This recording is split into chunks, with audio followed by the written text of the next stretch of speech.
I'm Assistant Sheriff Tim Kelly. I'm here today to provide you with the details of the officer-involved shooting that occurred last Wednesday night, October 11th, in the northeast part of our valley.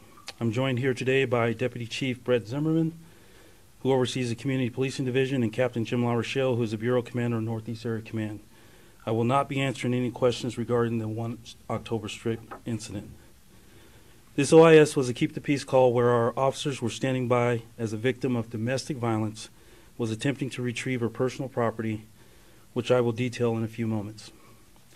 Keep the peace calls are a common type of call we get, and we encourage citizens, particularly those that are victims of domestic violence, to call police so we can hopefully prevent any acts of violence while also protecting those involved, as was the case in this incident.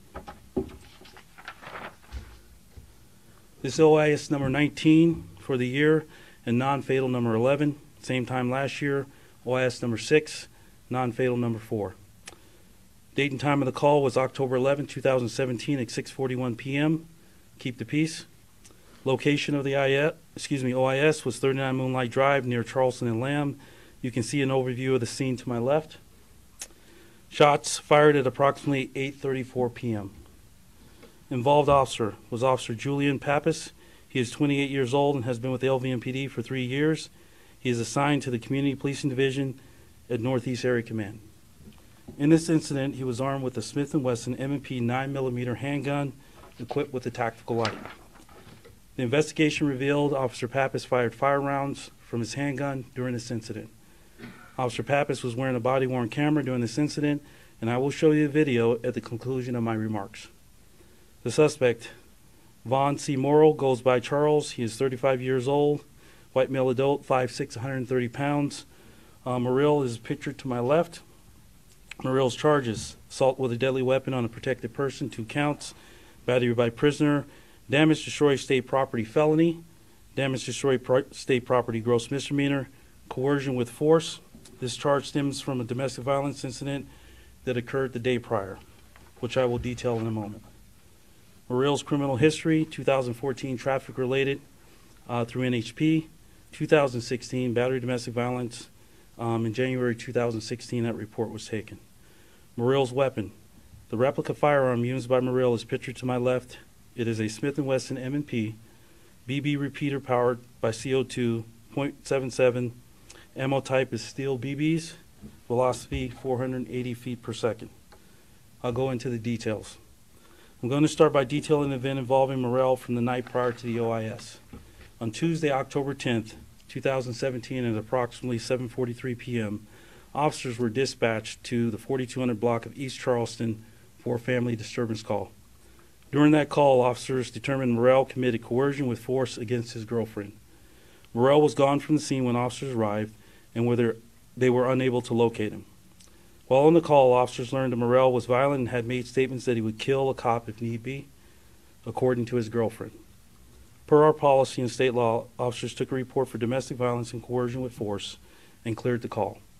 On Wednesday, October 11, 2017 at 6:41 p.m., LVMPD dispatch received a call from the victim of the previous night domestic violence incident. Officers were requested to stand by while the victim retrieved her property from the residence she shared with Morrill. At approximately 7:44 p.m., officers went to the front door of the residence. While officers were at the door, Morrill started talking to the officers through a ring door surveillance system. Morrill was belligerent and began threatening violence toward officers, saying he would kill them. Officers determined Morrill was not at their location, but rather at a different location, using his cell phone to watch officers and yell at them while they assisted the female victim. Officers on scene requested additional officers and cleared the inside of the residence at approximately 8 p.m., confirming Morrill was not there. The victim then began retrieving her property. At approximately 8:32 p.m., Morrill returned to the residence driving his truck. Morrill rammed his truck into the rear of an unoccupied patrol vehicle that was parked out front. Per a witness, Morrill exited his truck and she observed him holding a firearm and also believed he fired rounds at the patrol car. Morrill then walked over to another unoccupied patrol car and kicked the driver's side door, causing a dent. He also used the butt of the replica firearm he had to strike the driver's side window. Officers inside the residence with the victim did not hear Morell's actions as the door was closed. Being unaware of Morell's arrival back to the residence, Officer Pappas opened the front door, escorted the victim out of the residence. The moment Officer Pappas opened the door, Morell appeared holding the replica firearm and charged at Officer Pappas, yelling, "Die." Officer Pappas, observing a firearm pointing at his head, immediately drew his firearm and fired 5 rounds at Morell, striking him once.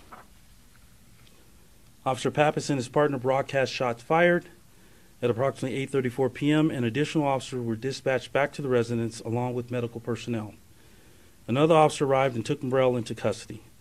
As Morell was being prepared for transport to the hospital, he punched the Las Vegas Fire and Rescue firefighter in the face because he thought the firefighter was a police officer. This resulted in battery by prisoner charge against Morell that I mentioned earlier in my statement.